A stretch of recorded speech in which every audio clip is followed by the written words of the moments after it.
Bien-aimés en Christ, bonjour. Nous remercions notre équipe du culte encore une fois pour les offrandes, pour le partage. Je veux me présenter. Je m'appelle Laura Merrill. Je suis l'évêque de la conférence annuelle de l'Arkansas. L'Arkansas. Et oui, je suis une femme blanche, latina. Je suis bénie, je suis privilégiée. Je suis honorée de vous accueillir à cette deuxième journée de la conférence générale. Eh bien, je prononce cette séance ouverte. Je voudrais dire que j'apprécie énormément l'intention du comité des présidents de séance de représenter la diversité qui est la nôtre. Et je voudrais saluer les visiteurs, les membres de cette conférence en espagnol pendant quelques instants avant de commencer nos travaux. Bonjour. Je vous souhaite la bienvenue à cette séance plénière de la conférence générale. Vous êtes des membres essentiels de cette Assemblée. Nous remercions le Seigneur de votre présence. En particulier, nous remercions tous ceux qui viennent de très loin. Que Dieu vous bénisse.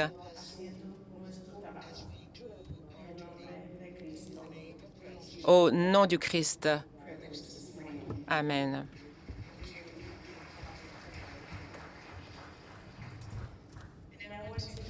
Et maintenant, j'aimerais déclarer ouverte cette séance plénière de la conférence générale reportée de 2020.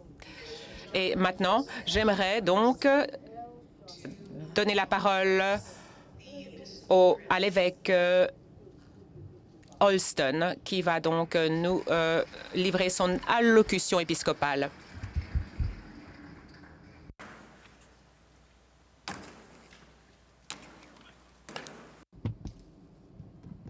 Bonjour, bon après-midi et bonsoir. Je me présente, Jonathan Holston, et je suis absolument ravi d'être l'évêque résident de la conférence annuelle en Caroline du Sud de l'Église méthodiste. C'est un honneur que de nous réunir ici même, donc à Charlotte, en Caroline du Nord. Lorsque nous nous réunissons ensemble, nous sommes un corps uni. Nous sommes tant des laïcs que des clergés, des visiteurs, des collègues. Et donc, nous venons de la même foi dans le monde entier. Nous adorons Dieu. On nous a appelés pour être ce que Dieu souhaite que nous souhaitons. Et nous nous réunissons dans ce sens où nous sommes différents. Toutefois, nous sommes au service du même Sauveur qui est ressuscité. Dieu nous donne sa bénédiction et nous sommes réunis ici même aujourd'hui. Et encore une fois, pour faire tout ce que nous avons à faire dans les heures et les jours à venir. Et nous sommes reconnaissants de cette bénédiction de Dieu qui nous seront encore révélée ici même. Prions donc que le Seigneur soit avec vous. Dieu Tout-Puissant, nous te remercions de nous retrouver au carrefour de la grâce et de la miséricorde. Crée en nous un cœur pur et renouvelle en nous un esprit droit. En nous, remplis nos esprits tout au long de cette journée et des jours à venir de tout ce qui mérite d'être loué. Quand le monde hurle à la haine, aide-nous à aimer. Quand le passé ne peut s'effacer, aide-nous à donner l'amour. Lorsque nous sentons brisés, trahis, rejetés, aide-nous à donner l'amour. Même lorsque cela semble impossible ou que c'est illogique, aide-nous à aimer. Car l'espoir qui vit en chacun d'entre nous est celui d'un amour infini. Au nom de Jésus, nous prions. Amen. Chers amis, tant de choses se sont passées depuis la dernière fois qu'un discours épiscopal a été prononcé à Portland, il y a 8 ans, dans l'Oregon. Depuis 2016, TikTok a été lancé. L'Arabie saoudite a légalisé la conduite automobile pour les femmes. Le rhinocéros blanc du Nord a disparu. Notre-Dame a été un sentier. ChatGPT a été créé. Les éléphants sont étudiés pour traiter le cancer. Alors, les éléphants. Quelle que soit la salle dans laquelle nous nous trouvons, il semble qu'il y a toujours un éléphant dont l'ombre se trouve dans un coin. Des éléphants chez nous, sur notre lieu de travail, dans nos églises, dans notre église, dans notre bien-aimée Église méthodiste unie. Il y a un éléphant dont on ne saurait se débarrasser. Nous lui donnons de nombreux noms. Contrainte, anxiété, inquiétude, incertitude, crainte. L'ancien ambassadeur des États-Unis et pasteur Andrew Young un jour décrit le paradoxe de notre humanité comme suit. Nous vivons dans la tension entre ce que nous sommes, ce que nous déclarons être et ce que nous souhaitons être. Et qui nous sommes, qui nous déclarons être et qui nous souhaitons être. Nous savons qu'il s'agit de la même tension qui relève des enseignements de l'Évangile entre le présent et le règne de Dieu qui viendra. Nous disons que nous sommes le peuple de Dieu, appelé à incarner le royaume de Dieu révélé en Jésus-Christ, une communauté d'amour, de justice, de générosité, d'hospitalité, de paix et d'espoir. Mais nous ne sommes bien souvent pas à la hauteur, entachés par les divisions, la rancœur. Et pourtant, même avec nos défauts humains imparfaits, nous nous efforçons d'être ce que nous voulons être en gardant plutôt devant nous la vision du royaume de Dieu construit, l'espoir du Christ accompli, alors que nous avançons vers cette vision de façon courageuse. Tout cela parce que nous savons que la victoire de Dieu est là. La victoire a déjà été remportée dans la mort et la résurrection de Jésus.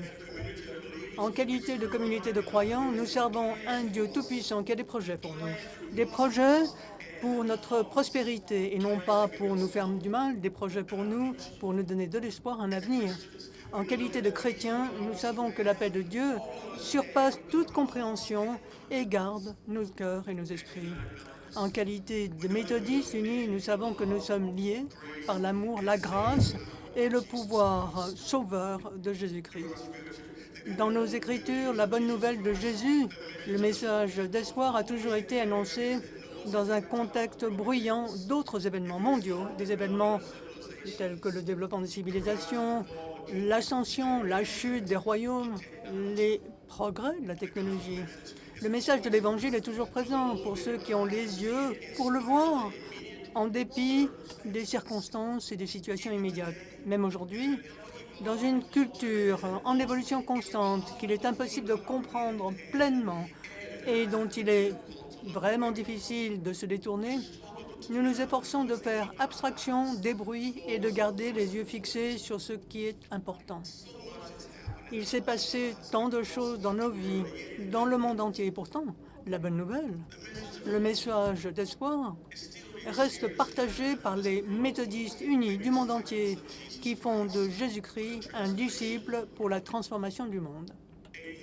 8 ans longs qui ont traîné et qui maintenant se sont envolés. 8 années de haut, de bas, d'opportunités, de défis, de tensions en ce que qui nous sommes, qui nous déclarons être et qui nous souhaitons être. 8 ans entre maintenant et pas encore le règne de Dieu. 8 ans de ce que nous avons de meilleur spirituel et nous allons continuer ensemble. Tout ceci est évident dans les titres des journaux de chaque année. UMC News. Delegates to the 2016 Les délégués de la conférence générale 2016 de l'Église méthodiste unie mettent en pause le débat sur la sexualité humaine sur la dénomination et autorisent ce qui deviendra la Commission sur la joie de vivre. Les délégués de la juridiction occidentale élisent le premier évêque ouvertement gay de la dénomination. L'Église méthodiste unie fait un pas de plus vers la réconciliation du rôle joué par les méthodistes dans le massacre de Sand Creek. Les attentats terroristes font 87 morts à Nice, 35 à Bruxelles, 310 à Lahore, 49 à Orlando. La Grande-Bretagne vote pour quitter l'Union européenne. Donald Trump est élu président des USA, Rodrigo Duterte des Philippines. Les pandas géants sont retirés de la liste des espèces menacées et la population des tigres augmente depuis un siècle. La Colombie et le FARC signent un accord de paix. La même année, dans la connexion UMC, Minnesota, États-Unis, 8 mois à peine après l'ouverture du culte, la ministère méthodiste unie, membre du Nord-Ouest, a accueilli 18 nouveaux chrétiens qui prononcent leur vœu de baptême et revendiquent une nouvelle identité dans le Christ. Ce jour-là, le responsable, Toby Young, le révérend Dan Johnson, baptise 15 adultes, un jeune et 4 enfants à l'anglais. C'est là ce que Dieu souhaite que nous soyons. 2017. Les nouvelles de l'UMC. Le Conseil des évêques annonce son appel à une conférence générale extraordinaire pour agir sur un rapport de la Commission sur la voie à suivre. Le ministère lance Seal the People, une initiative de base conçue pour inspirer un mouvement de formation des disciples à l'UMC. Sager Brown, qui abrite la commission célèbre 150 ans au service du monde. L'armée du Myanmar lance un génocide. Plus de 3300 personnes sont tuées pendant les ouragans. Mugabe est démis de ses fonctions de président du Zimbabwe. 84 personnes sont abattues dans une église au Texas. Les décès prématurés de maladies principales non transmissibles dans le monde ont chuté de 16% depuis 2000. Cette même année, dans l'ensemble de l'UMC Connection, au Honduras, le révérend Rodriguez va souvent dans les quartiers contrôlés par les bandes armées qui entourent l'église méthodiste d'Aposento Alto. Il rencontre des enfants, il s'arrête, prie avec eux.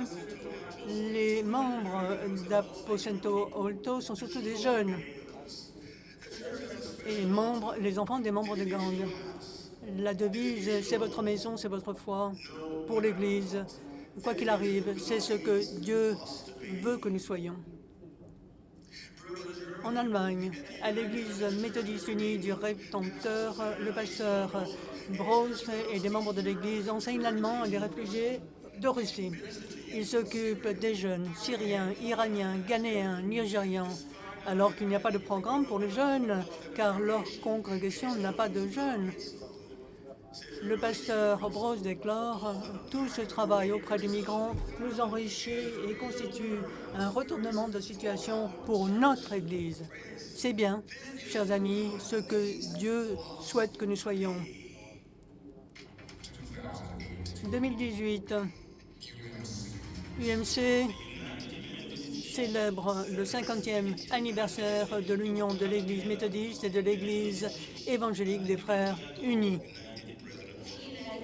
La Commission sur la voie à suivre publie un rapport avec 3 positions de plan. Le plan de l'Église unique, le plan de la conférence connexionniste et le plan traditionnaliste. Ces 3 missionnaires méthodistes unis sont détenus pendant 2 mois par la police aux Philippines avant d'être autorisés à quitter le pays. Des millions ont fui le Venezuela dans des difficultés économiques. Les États-Unis ouvrent une nouvelle ambassade à Jérusalem. La guerre civile au Yémen fait 64 000 morts. L'Éthiopie et l'Érythrée mettent fin à leur conflit de longue date. La première route électrifiée au monde est inaugurée en Suède. Cette même année, à l'UMC Connection, aux Philippines, dans le cadre de répression brutale du gouvernement contre la drogue, l'Église méthodiste unie de Danga voit le nombre de ses membres augmenter. Cette église de Bulacan comptait 20 à 25 fidèles chaque dimanche jusque-là. Madame Tolentino accueille aujourd'hui 70 fidèles chaque semaine grâce à un programme de soutien d'espoir aux anciens trafiquants de drogue et aux toxicomanes. Chers amis, c'est ce que Dieu souhaite que nous soyons. États-Unis, au Kansas, Madame Ross dirige le ministère de Matthieu, des services bénévoles pour des centaines de familles ayant besoin de besoins spéciaux à l'Église méthodiste unie sur la résurrection à Leawood, au Kansas. De l'église du dimanche à l'étude biblique, de la chorale avec handbells, en passant par une soirée de parents et les opportunités de bénévolat, il y a une place et un rôle pour chacun dans le ministère de Matthieu. Il suffit d'avoir un cœur de serviteur, explique Jennifer. Il suffit de dire qu'est-ce qu'on peut faire pour vous aider dans notre église. Chers amis, c'est ce que Dieu veut que nous soyons. 2019, nouvelle de l'UMC. Les délégués de la conférence extraordinaire de 2019 ont approuvé le plan traditionnaliste avec une législation ouvrant la voie à la désaffiliation. Un groupe de dirigeants de l'ensemble de la connexion se réunit avec un protocole de séparation et de grâce. Les méthodistes du monde entier modifient la constitution de la dénomination pour proclamer que les hommes et les femmes ont une valeur égale aux yeux de Dieu. Nouvelle du monde. Un suprémaciste blanc a diffusé son attaque contre une mosquée en Nouvelle-Zélande. Les manifestations dans le monde entier, à Hong Kong, en Algérie, au Soudan et ailleurs. La flèche de la cathédrale de Notre-Dame de 850 ans est en proie aux flammes. Les Philippines ont une loi sur les soins de santé universels. La proportion de personnes dans l'extrême pauvreté a chuté à 8,6%. La même année, dans l'UMC Connection, Caroline du Nord, États-Unis, le comité sur le statut et le rôle des femmes de la conférence de la Caroline du Nord a invité des pasteurs hommes à lire les commentaires réels qui avaient été faits à des pasteurs femmes pendant la conférence. Ils n'avaient pas vu ces observations à l'avance. Dieu ne permet pas aux femmes de prêcher, c'est dans la Bible. C'est notre petite fille prêcheuse. Si j'avais 20 ans de moins, vous ne pourriez pas m'éloigner de vous. Si on peut se servir d'Anne, on peut se servir de vous. Vous êtes vraiment mignonne, même si vous êtes pasteur. Et donc c'était pire que ce que je pensais.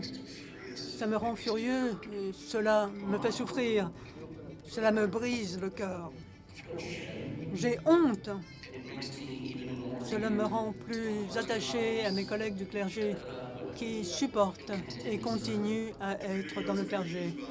La vidéo a été utilisée par des congrégations locales pour le changement. C'est ce que Dieu veut que nous soyons. Ngundu, Zimbabwe. Les méthodistes unis de Norvège et du Zimbabwe ont ressuscité une école primaire qui allait fermer grâce à un partenariat transcontinental. Le programme de développement communautaire Shabaza construit 5 salles de classe, 2 logements pour les enseignants et des bureaux. Le Revan Aske, qui dirige le Conseil des ministères mondiaux de l'Église unie de Norvège, déclare les contacts étroits avec la spiritualité améliorent la compréhension, la dignité, l'expérience profonde de la participation de la transformation du monde. C'est ce que Dieu veut que nous soyons. Nouvelle 2020 de l'UMC. La conférence générale de 2020 est reportée en raison de la COVID-19. L'évêque Kayambasu, évêque résident de la région de Sierra Leone et chancelier nouvellement élu de l'Université d'Afrique, est tué dans un accident de la route. Le Conseil des évêques adopte les 4 piliers pour changer le monde de Brian Stevenson pour cadre de travail dans la lutte contre le racisme. Nouvelle du monde. La pandémie s'est étendue à la quasi-totalité des pays de la planète. George Floyd, Arbery, Taylor aux États-Unis ont été assassinés par la police, d'où manifestation. La polio a été éradiquée sur le continent africain pour la première fois. L'Oscar est donné à un film international, Parasite. La même année, dans l'UNC Connection, à Niamey, Côte d'Ivoire, les femmes méthodistes unies de Côte d'Ivoire voient leur rêve d'ouvrir une usine de transformation d'un plat traditionnel ivoirien populaire. C'est une réalité, grâce à une subvention de 200 000 $ de l'UMCOR. Les femmes fabriquent de l'attiqué à base de semoule de manioc. L'évêque Bonny dit « L'évangile de la grâce de Dieu qui découle de la vie de Jésus-Christ comporte une dimension sociale qui consiste à s'occuper des marginalisés et aborder les disparités économiques. » C'est ce que Dieu veut que nous soyons. Texas, États-Unis, le théâtre Spotlight fête ses 10 ans au sein du ministère de l'Église méthodiste unie à High Plains, Dallas. Ce théâtre, avec des adolescents, des adultes handicapés, travaille avec des artistes pendant 6 mois pour créer une comédie musicale.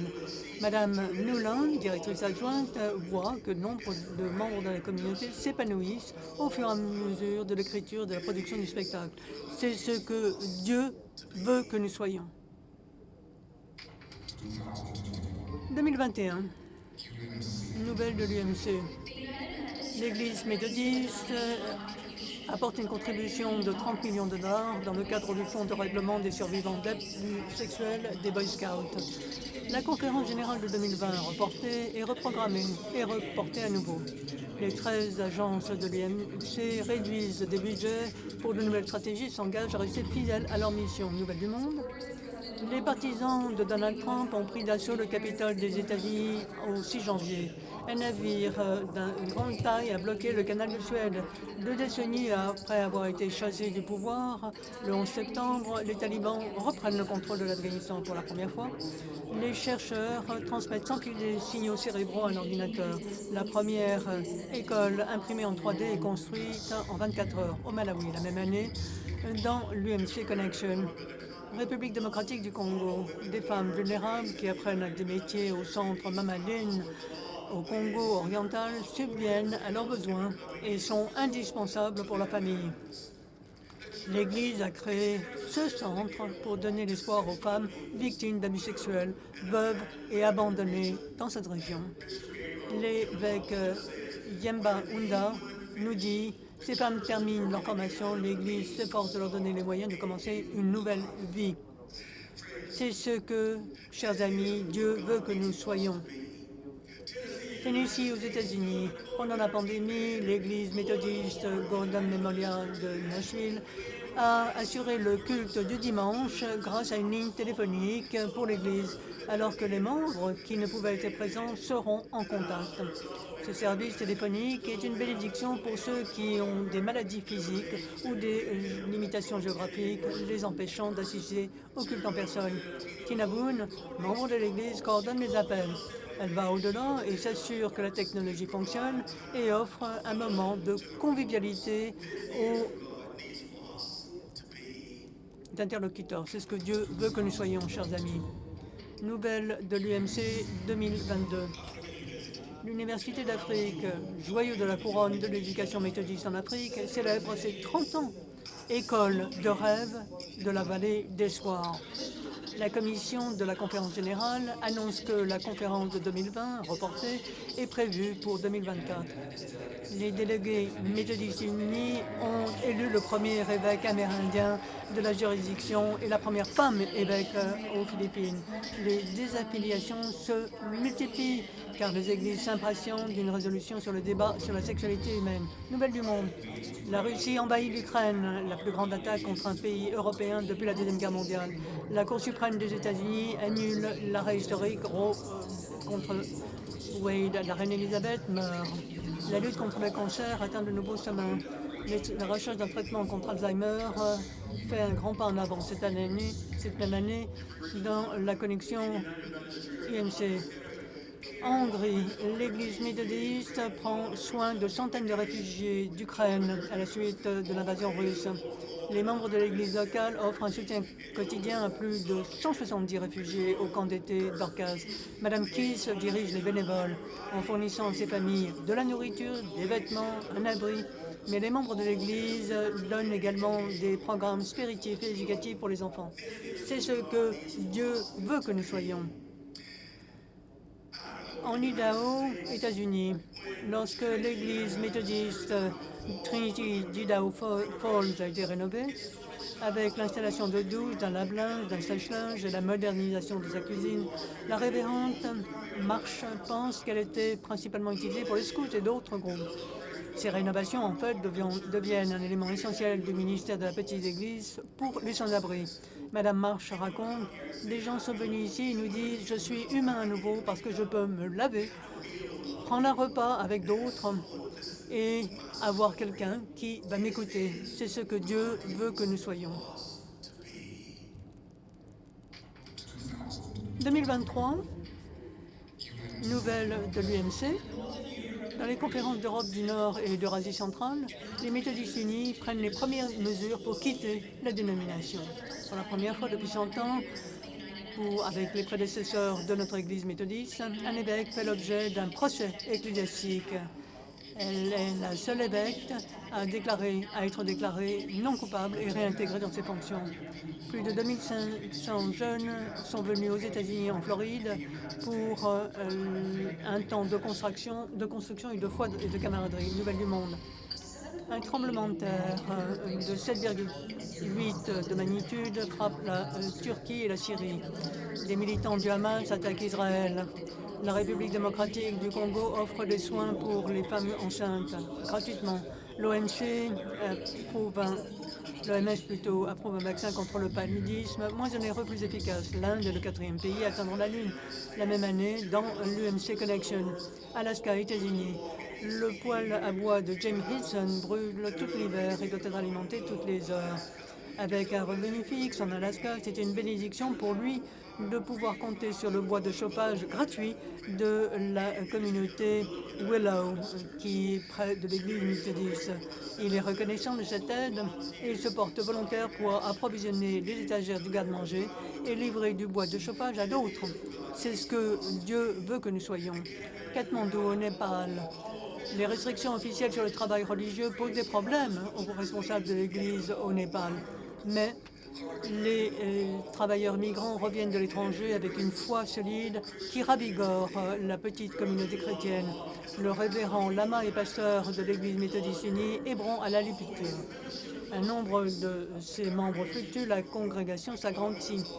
Les membres quittent souvent ce pays hindou pour chercher du travail ailleurs, mais l'Église gagne de nouveaux membres lorsque d'autres migrants reviennent après avoir rencontré le christianisme à l'étranger. C'est ce que veut que nous soyons. 2024. Nouvelle de l'UMC. Depuis 4 ans, un quart des congrégations américaines sont désaffiliées de l'Église méthodiste unie. Les responsables de l'UMC et de la région épiscopale d'Afrique de l'Est se réunissent au Kenya pour une consultation. L'UMC Connexion se réunit à Charlotte en Caroline du Nord, aux États-Unis, pour la conférence générale de 2020 qui a été reportée. Nouvelle du monde.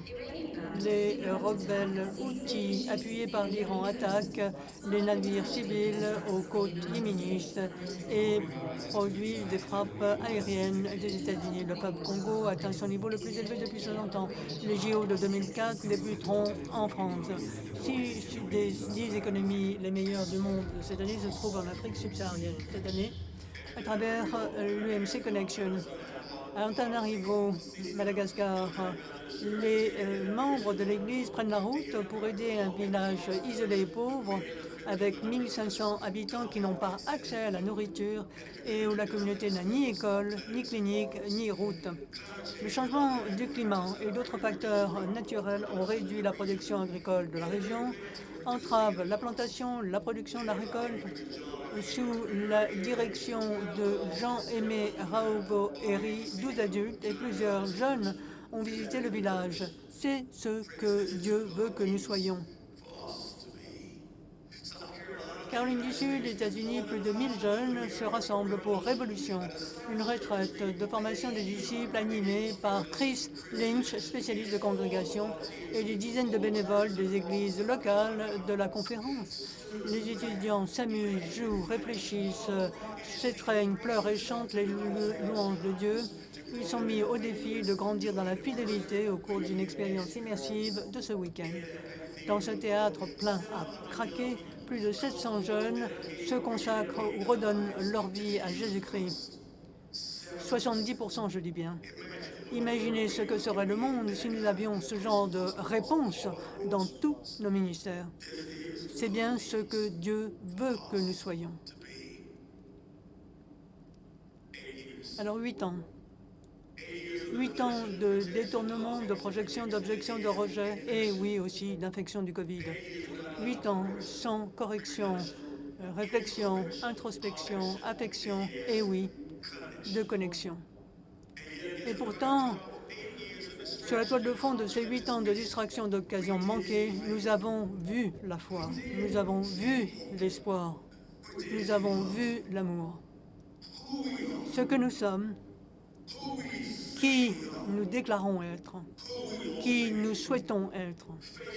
Faire face aux difficultés vérités du report de la conférence générale, des affiliations, séparations et polarisations de nos communautés, ce sont là les contraintes que nous ne pouvons ni éviter ni fuir. Nous avons vécu une pandémie mondiale, des troubles civils, des divisions politiques. Ces temps effrayants ont fait des ravages pour chacun d'entre nous. Temps physiques, émotifs et ont bouleversé notre vie et notre vécu. Le mantra de l'attaque incessante revient dans nos conversations, nous apprend à ne jamais reculer, que le combat n'est jamais terminé, que la seule réponse à toute question est de détruire, même si la destruction d'un seul signifie la destruction de presque tous et la destruction de la santé mentale et de l'espoir. Mais qu'est-ce qui se passerait? Qu'est-ce qui passerait si nous écartions les bruits de fond et nous nous concentrions à nouveau sur l'essentiel? Si nous arrêtons de regarder dans le rétroviseur pour regarder la route devant nous. Pensez à la taille du rétroviseur d'une voiture. Ce n'est pas pour rien que ce rétroviseur est beaucoup plus petit que le pare-brise lui-même. Nous sommes censés jeter un coup d'œil seulement en arrière, mais regarder vers l'avant, au-delà de là où le Christ nous amène. En dépit des conflits, cacophonie, bruit, bruit et encore bruit, à la périphérie, toutes les églises, toutes les communautés, qui ne font pas toujours la une dans les journaux, c'est là que le ministère se tient chaque jour. Ce sont les signes de la percée du règne de Dieu. Chaque jour, dans les endroits tels que Long Lake, Minnesota, Fuerzas Unidas, Honduras, Calumpit, Philippines, Ngundu, au Zimbabwe, des Pressen en Hongrie. Pour toutes les personnes telles que Jiwan Lama, Suzanne Brose, Jean-Aimé Ratovoiri et Chris Lynch. Qui nous sommes? Qui nous déclarons être? Qui nous souhaitons être? Le royaume de Dieu est en train de se construire chez nous. D'autres choses encore sont à venir. Pourtant, et toujours, il y a des tensions. Le théologien Chambers a décrit la tension entre la certitude et l'incertitude en disant « Être certain de Dieu signifie que nous sommes incertains de toutes nos voies, sans savoir ce que demain nous apportera. » On l'exprime avec un soupir de tristesse, disait-il, mais c'est l'expression d'une attente haletante. Nous sommes incertains de l'étape suivante, mais certains de Dieu. Dès que nous abandonnons Dieu nous-mêmes et que nous accomplissons sa tâche qu'il nous a donnée à côté de nous, il commence à remplir nos vies de surprises.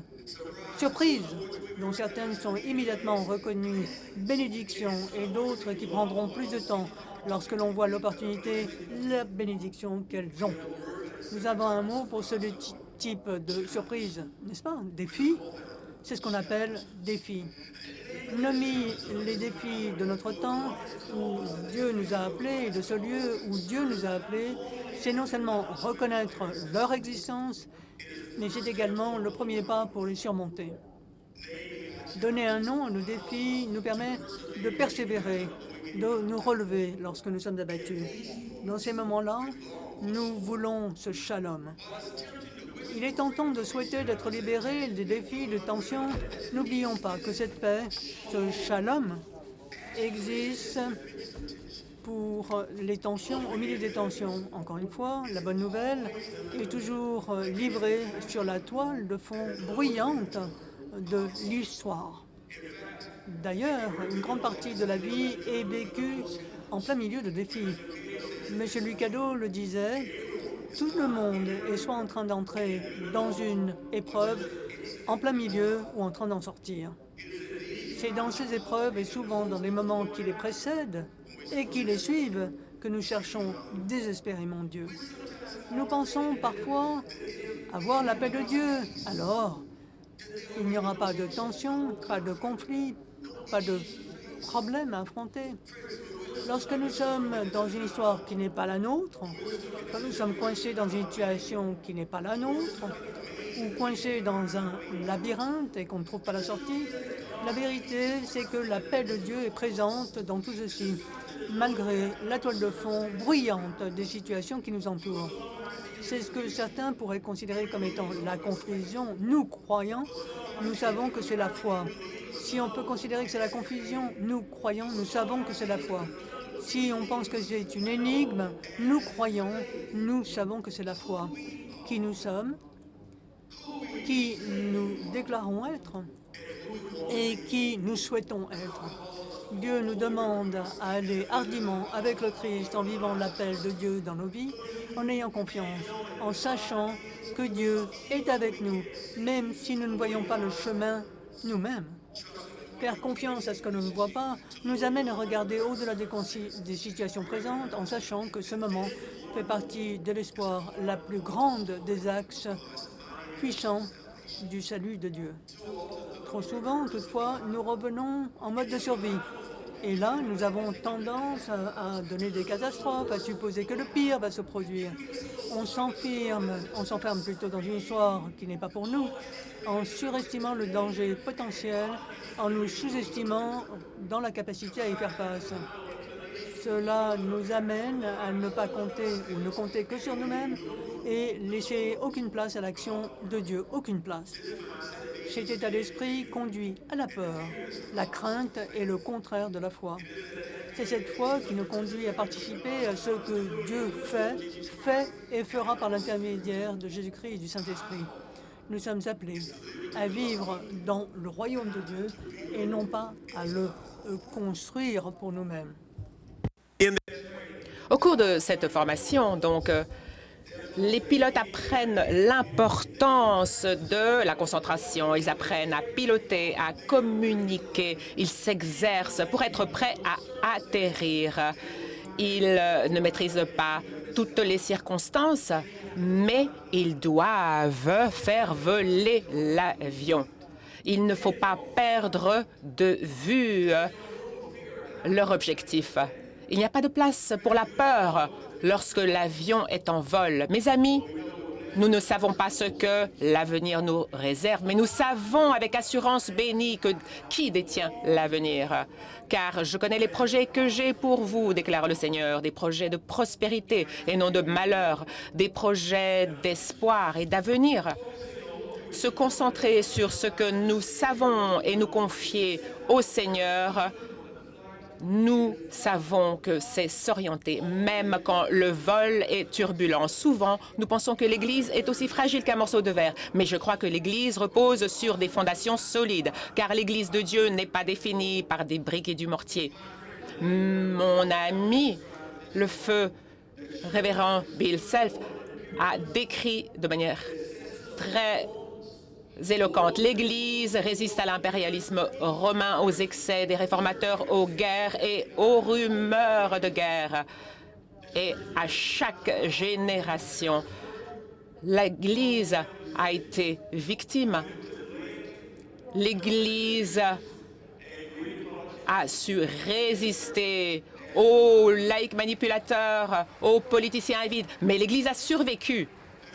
L'Église a survécu parce que l'Esprit Saint vient à nos côtés pour nous chuchoter la profondeur spirituelle, nous inciter à la justice sociale et nous pousser à nous engager dans la communauté. Lorsque les choses se passent autour de nous, Dieu utilise l'Église pour créer la différence. Mes amis, l'Église n'a jamais été créée pour notre plaisir. Elle est construite dans le but de Dieu. L'Église doit être un signe, un avant-goût, un instrument du règne présent à venir de Dieu, fait de justice, de compassion, de générosité. C'est cela le but de Dieu. C'est ce que nous sommes. Que sommes-nous? Que disons-nous être? Qui voulons-nous être? En tant que disciples de Jésus-Christ, nous sommes invités à participer à l'œuvre transformatrice de Dieu. Il appartient à chacun d'entre nous de déployer les efforts nécessaires pour changer de perspective afin de reconnaître cette opportunité de vivre au-delà des atteintes de tout ce que nous disons et faisons. Nelson Mandela a incarné l'importance de cet effort de changement mental en évoquant sa réalité après des décennies d'emprisonnement. Mandela a dit: alors que je franchissais la porte vers la liberté, je savais que si je ne laissais pas mon amertume et ma haine derrière moi, je serais toujours en prison.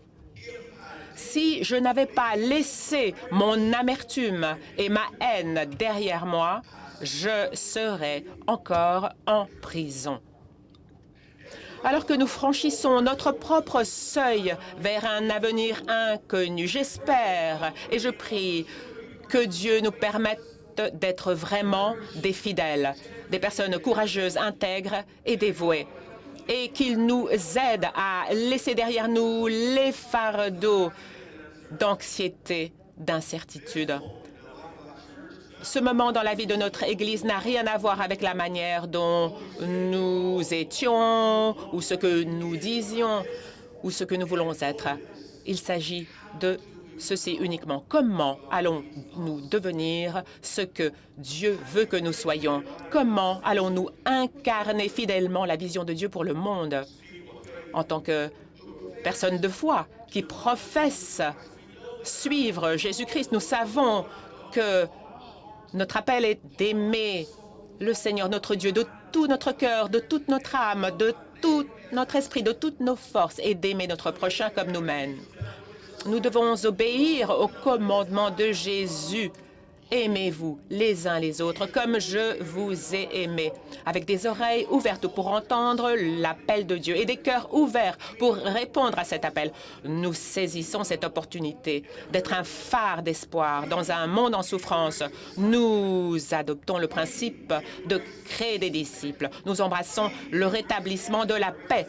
Nous embrassons la lutte contre le racisme. Nous embrassons la construction et non la destruction des communautés où prévalent la joie. Nous embrassons l'amour radical qui transforme le monde, où l'amour du Christ est dispensé librement. Et dans un monde où il y a du bruit qui nous éloigne de ce qui est le plus important, il y a cette question: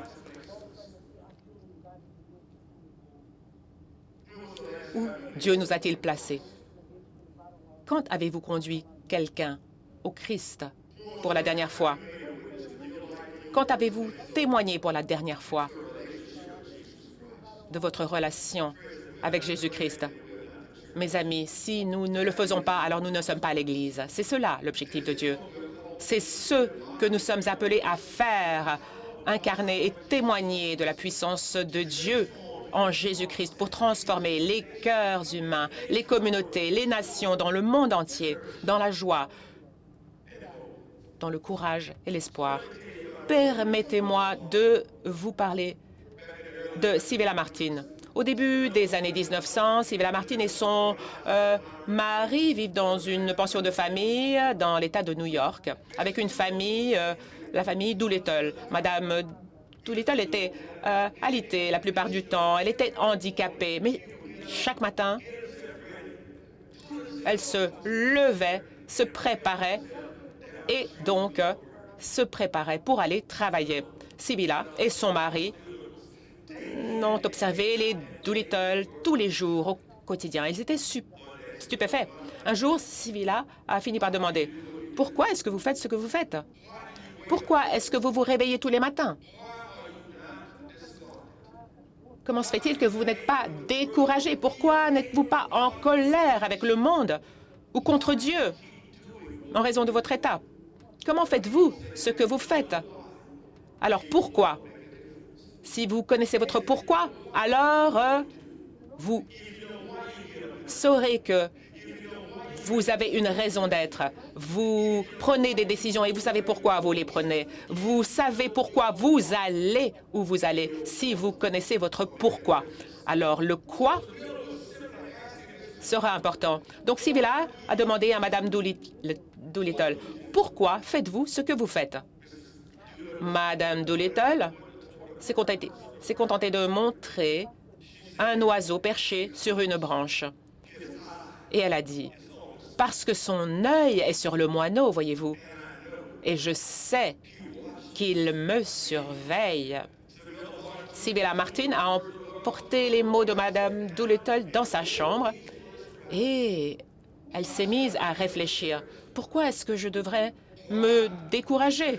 Pourquoi les ombres devraient-elles venir? Pourquoi mon cœur devrait-il être seul? Quand Jésus est ma part, il est mon ami de toujours.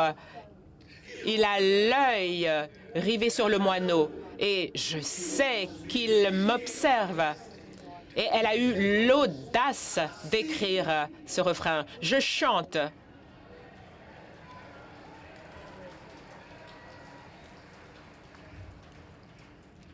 Je chante parce que je suis heureux. Je chante parce que je suis libre. Car il a l'œil rivé sur le moineau et je sais qu'il m'observe. Mes amis, nous n'avons peut-être pas toujours été une Église obéissante. Nous n'avons peut-être pas toujours aimé nos prochains.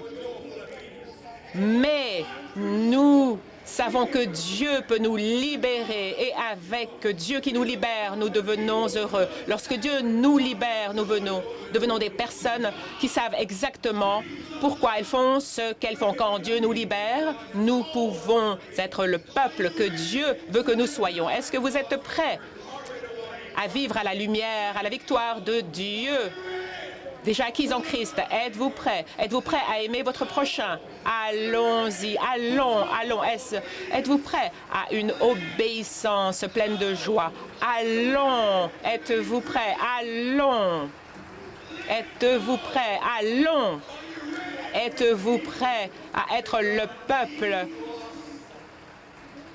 que Dieu veut que nous soyons? Allons. Allons.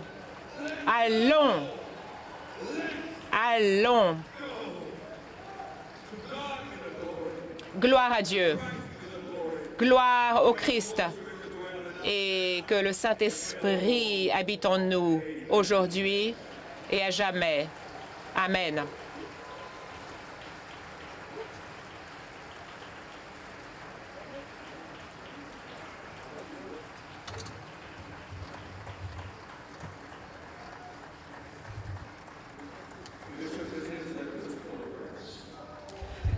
Merci pour cette allocution de l'évêque Holston. Merci pour nous avoir permis de commencer cette matinée comme il le faut. Merci beaucoup pour ces paroles. Il est temps maintenant de passer à des rapports administratifs de nos comités. Et donc, le premier rapport, c'est le comité de l'ordre du jour et du calendrier. Donc, la présidence donne la parole donc à ce comité, donc à Emily Allen et à Susan Bombach.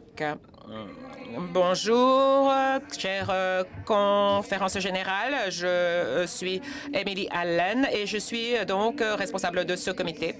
Donc, hier, nous avons examiné l'ordre du jour qui est imprimé à la page 1981 des versions imprimées de chaque langue officielle. Donc, le comité de l'ordre du jour et du calendrier a effectué des ajustements et recommande les ajustements suivants en sous forme d'amendement. Suite à mon rapport, nous entendrons deux rapports, le comité des vérifications et des présidents de séance. Suite au rapport des principes sociaux, nous entendrons le comité des règles. lors de notre deuxième plénière. Le seul changement, c'est que l'état financier, le rapport de l'état financier suivra donc la présentation de la voie à suivre. Je propose la motion donc des changements que je viens de décrire. Le comité propose d'adopter cet ordre du jour tel qu'il nous a été présenté. Donc, en plus de ce que vous voyez imprimé à la page 1981, ces rapports administratifs sont ajoutés et donc le rapport du comité des règles à la fin de ce temps. Dans quelques instants, nous ouvrirons le scrutin. Si vous souhaitez prendre la parole, vous pouvez vous inscrire pour le faire. Donc, la question porte sur l'adoption de la motion, donc d'adopter l'ordre du jour. Vous pouvez maintenant vous inscrire pour prendre la parole. Y a-t-il des débats souhaités? Je n'en vois aucun, donc nous allons procéder au vote. La motion requiert un vote à la majorité. Il s'agit d'une motion sur l'adoption de l'ordre du jour tel qu'il est présenté. Bien. Si vous êtes prêt à voter, si vous êtes en faveur, appuyez sur 1. Si vous êtes opposé, appuyez sur 2. Vous pouvez voter maintenant.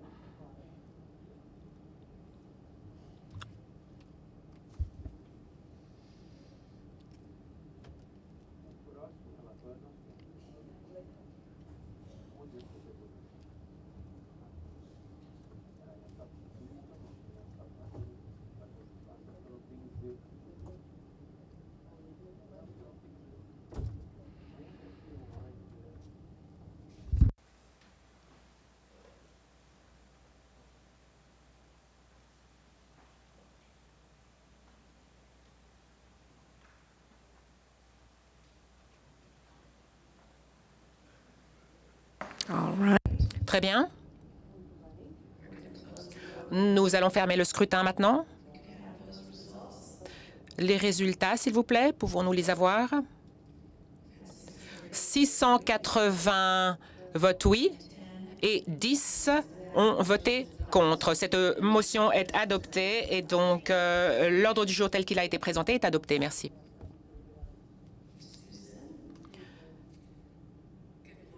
Bonjour, je m'appelle Suzanne Brombach.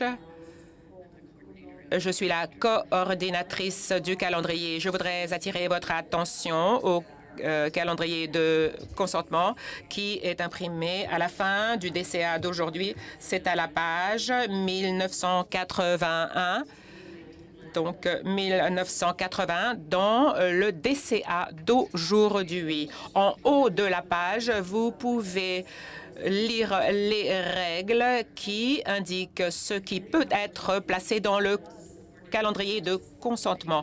Ce sont les éléments qui obtiennent plus de la majorité du soutien en comité législatif et qui n'ont pas de conséquences financières et ne portent pas sur une modification constitutionnelle. Il y a 3 types, donc les points disciplinaires, non disciplinaires et les motions de renvoi à un autre organe. Le calendrier de consentement dans le DCA aujourd'hui contient des éléments qui proviennent du comité permanent sur les affaires des conférences centrales. Il y a 2 calendriers de consentement. A01, ce sont les points disciplinaires, et B01 contient donc les points non disciplinaires. L'Assemblée votera sur ces points lors de la plénière de demain. Si vous souhaitez retirer un élément du calendrier de consentement afin de mener un débat en plénière, vous pouvez obtenir un formulaire de retrait du calendrier de consentement dans la salle 103. Lorsque vous prendrez ce formulaire en salle 103, on vous demandera quel point vous souhaitez retirer. Le formulaire doit avoir la signature d'au moins 20 délégués. Ils ne doivent pas faire partie du comité législatif concerné et doit être retourné en salle 103 au plus tard à 15 heures de ce jour. Les points non retirés du calendrier de consentement feront l'objet d'un vote, seront mis aux voix. Voilà, c'est tout ce que j'avais à dire. Merci. Merci, Suzanne. J'espère que c'est clair. J'espère que ces instructions sur la procédure de retrait de texte du calendrier de consentement. Donc, le rapport suivant, c'est le comité des vérifications. Et Diane Brown a la parole, donc responsable de ce comité, pour présenter le rapport.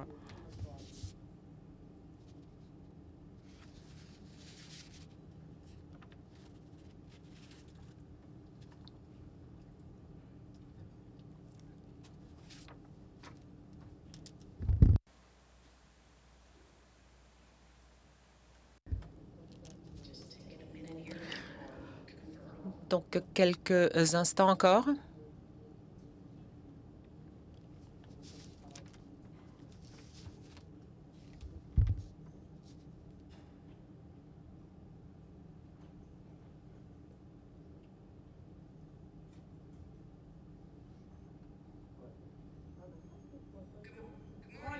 Bonjour, chère Église.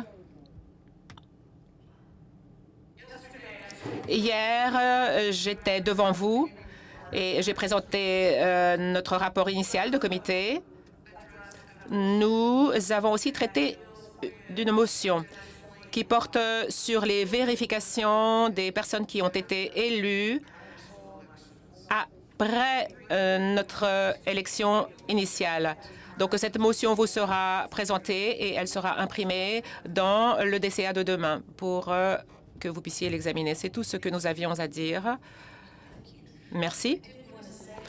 Je voulais dire quelque chose. Je n'ai pas fait, j'en suis désolée. Je voulais, à titre de rappel, vous dire que si vous aviez des difficultés techniques avec vos appareils de vote, levez et brandissez votre drapeau à damier. J'essaierai de détecter les personnes qui brandissent ce drapeau à damier. Si vous avez des problèmes au niveau de la procédure, levez donc l'éventail jaune. Le rapport suivant vient du comité des présidents de séance. Nous avons donc le président de séance et le vice-président de séance, Jasmine et Oden. Bonjour. Je dis bonjour, mais vous pouvez répondre mieux que ça. Bonjour. Je n'ai pas encore eu de café. Je m'appelle Jasmine Smothers et je suis présidente de séance du comité des présidents de séance. Je suis afro-américaine, femme, adulte.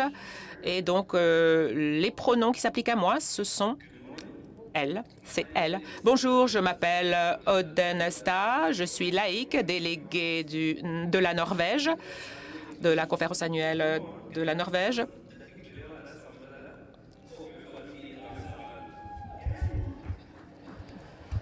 Et voici donc les salutations en langue norvégienne. Je vous l'ai dit hier, nous avons une équipe extraordinaire qui travaille ensemble. Oden est notre vice-président. Il a une ancienneté incroyable au sein de notre comité. Il nous aide énormément. Donc, je voulais que vous puissiez le voir ce matin. Demain, donc, les présidents de séance sont réunis. Nous aurons le premier autochtone, donc évêque Wilson. Nous aurons donc l'évêque Tracy Smith Malone, qui est la présidente entrante du Conseil des évêques. Nous sommes vraiment heureux de les avoir avec nous demain en plénière. Que votre journée soit bénie. Merci beaucoup, Jasmine et Oden, pour ce rapport. Et maintenant, la présidence invite donc le secrétaire général de Religion et Race pour nous présenter son rapport. C'est Gio, donc. Et aussi, donc, la secrétaire générale de la Commission sur le statut et le rôle des femmes, Dawn Wiggins-Hare. Bonjour, peuple de Dieu. En espagnol. Bonjour au peuple de Dieu. Je suis donc Dawn Wiggins-Hare, secrétaire générale d'Alabama, en Floride, femme blanche, noire et adulte mature. Je m'appelle Giovanni Arroyo, secrétaire général de la conférence de Washington, et je suis homme latino et mes pronoms c'est « il ». Nous sommes dans cet espace sacré, rassemblés comme Église mondiale. Notre conférence générale est interprétée dans 10 langues. Je souligne l'importance de l'inclusion linguistique dans notre effort de collaboration. Donc, accordons suffisamment de temps aux interprètes pour qu'ils puissent livrer, restituer ce qui est dit. Les interprètes que vous voyez dans les cabines nous ont dit que si vous prenez une petite pause entre les phrases, cela leur donne le temps de restituer vos propos de façon correcte. Entraînons-nous à l'utilisation des appareils d'interprétariat. Donc, gardez à portée de main vos écouteurs afin de pouvoir être à l'écoute de toutes les voix qui s'exprimeront. Par ailleurs, donc, nous avons une entreprise qui nous a fourni donc les appareils. L'accès à l'information, c'est le pouvoir. Et ça responsabilise. Une Église qui se revendique inclusive doit assurer donc la possibilité à toutes les personnes qui parlent les différentes langues de pouvoir comprendre ce qui est dit. Donc maintenant, dans notre pratique, nous allons célébrer, nous souhaitons donc saluer les présidents de séance, les dirigeants qui donnent donc les noms, les appartenances géographiques. Merci donc aux délégués aussi qui se sont exprimés et qui ont donné l'exemple de cette conduite. Merci beaucoup. Comme nous l'avons dit hier, nous avons une équipe de surveillance qui, donc, ont fait un rapport et ces informations sont dans le rapport publié dans le DCA. Donc, vous y trouverez le travail et les célébrations de cette conférence. Donc, nous avons, dans l'esprit de Pentecôte, célébré la diversité linguistique de cette communauté. Nous sommes des agents du royaume de Dieu. Amen et Amen. Merci. Thanks to you both. Merci à tous deux. Le point suivant à l'ordre du jour ce matin sera le rapport sur les principes sociaux et leur révision. La présidence passe la parole aux personnes suivantes qui feront ce rapport. John Hill, Dr Miller, Marie-Elisabeth et Révérend André Emmanuel. Marie-Elisabeth Moore, n'est-ce pas? Évêque, bonjour, bonjour, membres de l'Église. Je me présente, John Hill. Je suis un laïc, homme blanc de la conférence Baltimore-Washington, et j'ai l'honneur d'être le secrétaire général par intérim du bureau de l'Église et de la société. Ce qui a commencé par une pétition des conférences centrales européennes en 2012, nous a lancé sur une voie extraordinaire pour réviser nos principes sociaux pour que nos déclarations sur toutes les questions urgentes de paix, justice, et intégrité de la création de Dieu soit plus claire, concise, théologique profondément et reflète et s'adresse aux réalités dans notre connexion mondiale et dénomination. Nous sommes très heureux que vous, délégués, ayez la possibilité d'examiner ces principes sociaux révisés. Ce cheminement de 12 ans n'aurait pas été possible sans les personnes que vous voyez ici même, sur l'estrade, et bien d'autres encore. Notamment le révérend Christie, le révérend Susan Crowe, qui ont consacré leur temps, énergie, leur prière et un travail fidèle tout au long de ce processus. Dans quelques instants, puisque nous n'avons que peu de temps ce matin, vous entendrez les responsables dont la vision et la fidélité ont fait avancer ce projet, notamment Marie-Elisabeth Moore, qui a été présidente des équipes de rédaction, Miller, vice-président de la GBCS et président de notre groupe de travail sur la révision, et le révérend André Emmanuel, membre de notre équipe de révision. Docteur Moore, merci. Vous êtes ceux qui les avaient en main.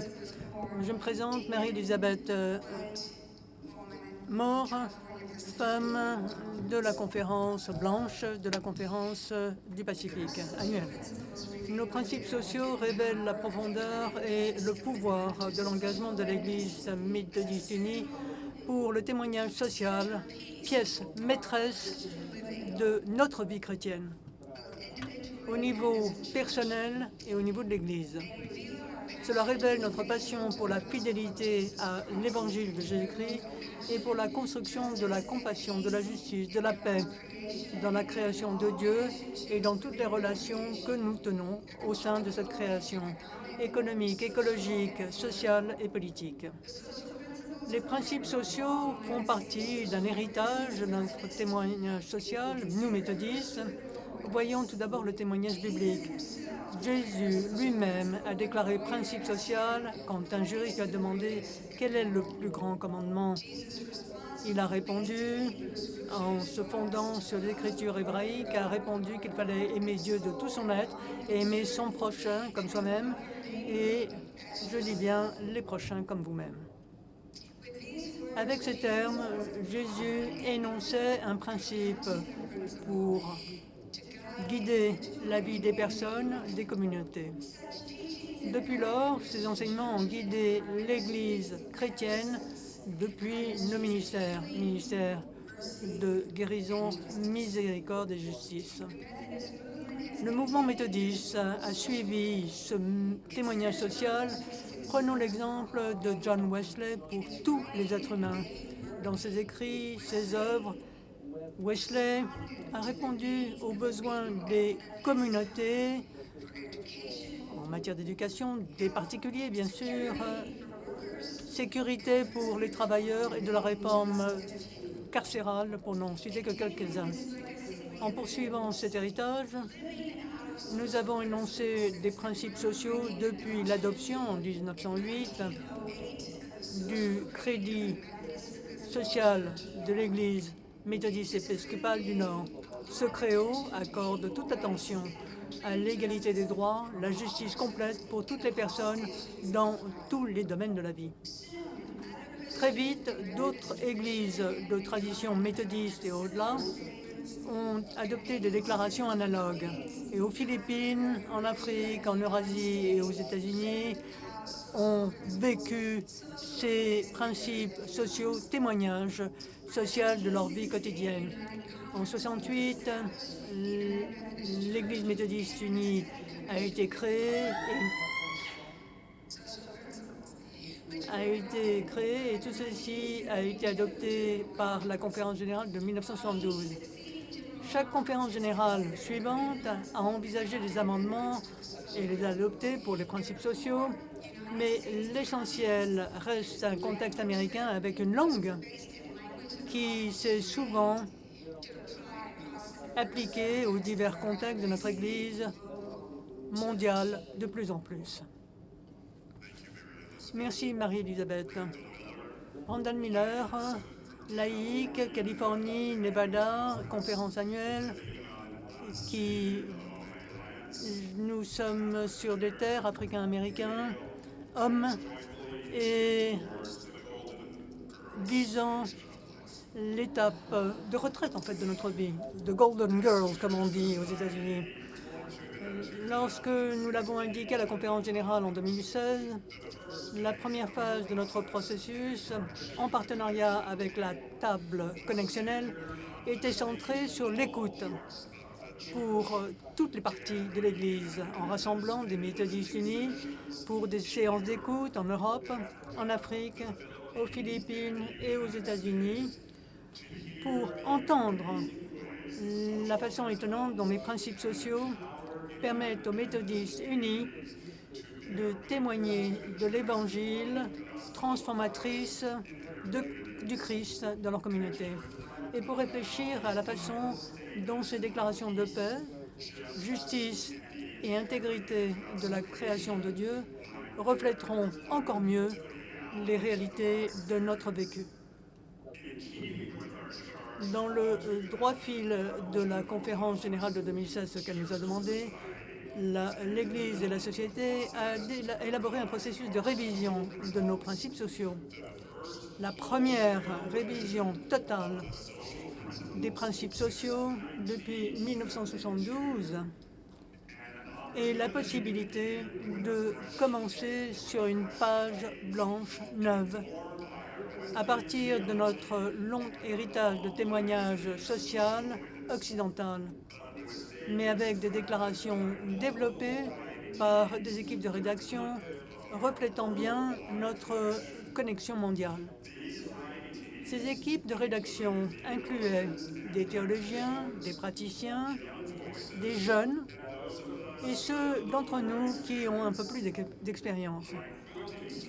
Comme des cercles de couture qui développent des carrés formidables, colorés, notre équipe a consacré des heures et des heures de réflexion, de prière, d'effort dans sa partie particulière du document des principes sociaux révisés. Et c'est l'équipe éditoriale ensuite qui a légèrement donc constitué de ce puzzle pour en faire un premier projet intégral.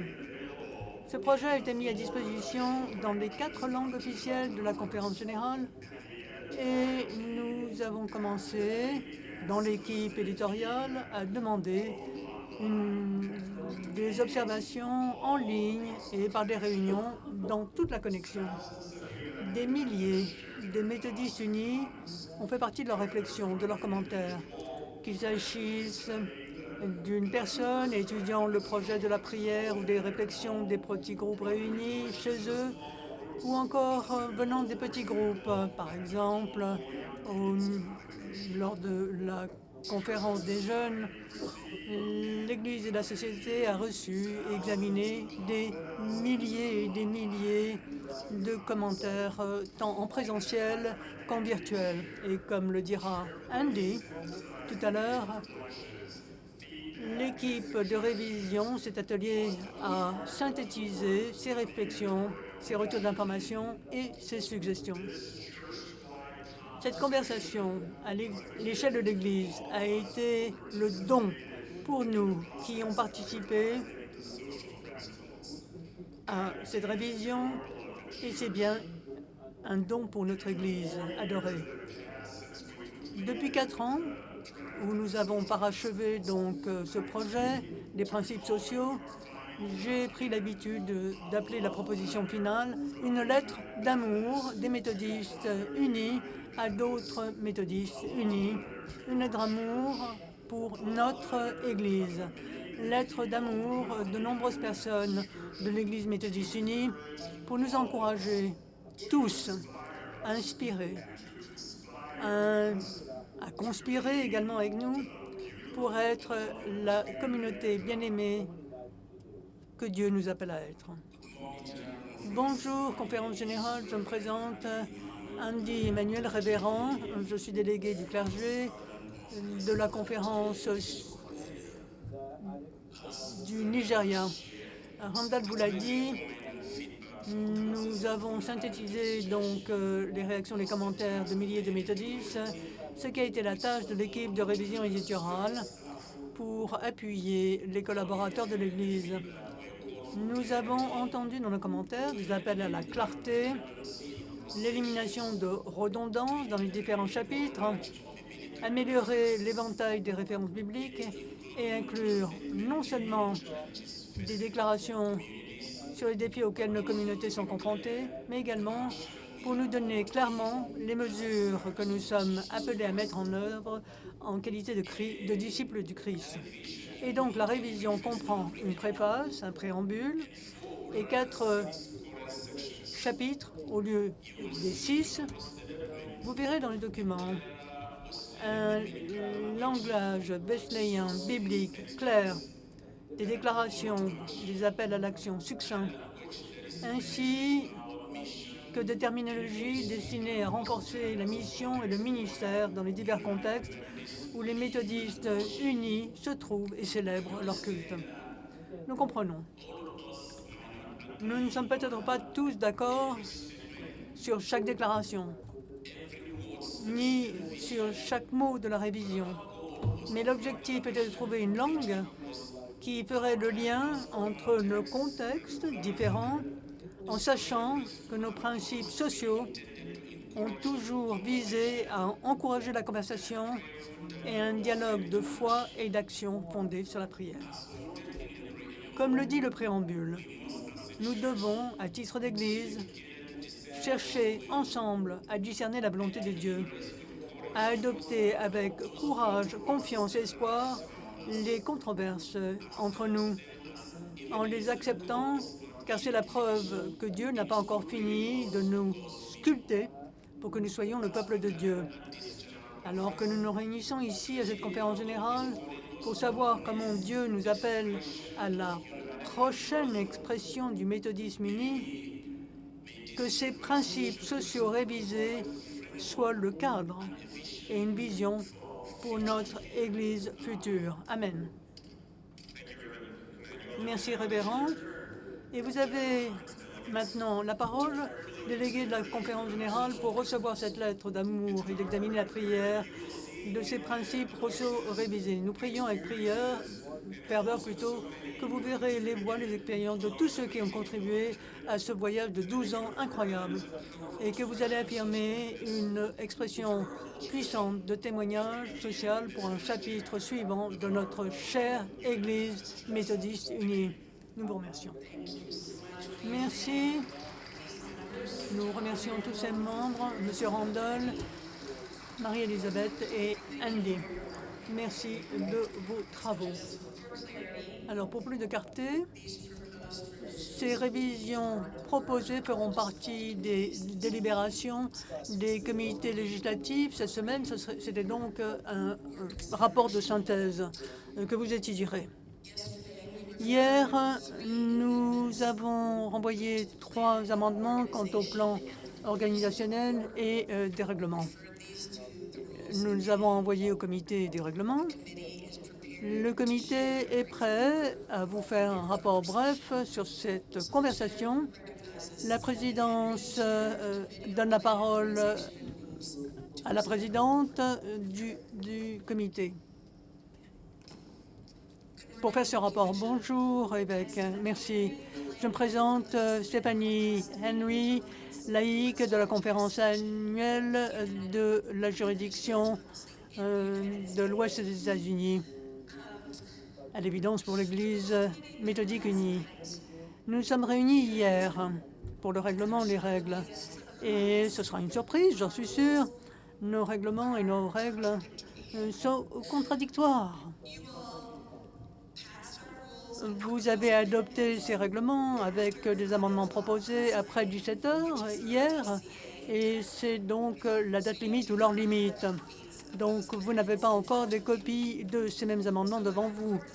Le rapport ce matin est ce que le comité s'est réuni, nous avons des recommandations, et vous allez les recevoir, ces recommandations, avec les propositions qui seront imprimées, et ce demain. Et nous tiendrons cette conversation demain donc. Merci, évêque. Merci. Pour plus de clarté, il vous faut être en mesure de tenir ces règles imprimées dans les différentes langues et ce devant vous avant qu'on puisse y voter. Merci de vos délibérations. Nous reviendrons demain pour parachever ces travaux. Merci mille fois. Mesdames et messieurs, vous êtes talentueux et nous sommes en avance sur le programme. Alors, nous allons faire une petite pause à l'avance et nous reviendrons à l'avance également. Mais avant cela, désolé, j'ai sauté quelque chose d'important. J'ai quelques instants pour vous présenter mon équipe de soutien des évêques derrière moi ce matin, Grégory Van Palmer et Lana Fairley. Nous ne travaillons pas seuls, je suis reconnaissante donc aux évêques et nous les remercions.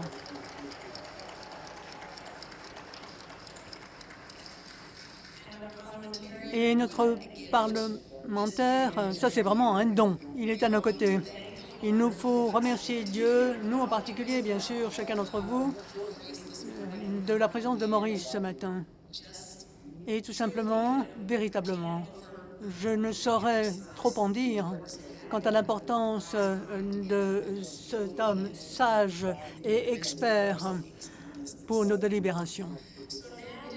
Alors maintenant, l'heure est venue donc de lever la séance pour une pause. Nous reviendrons à 10h10.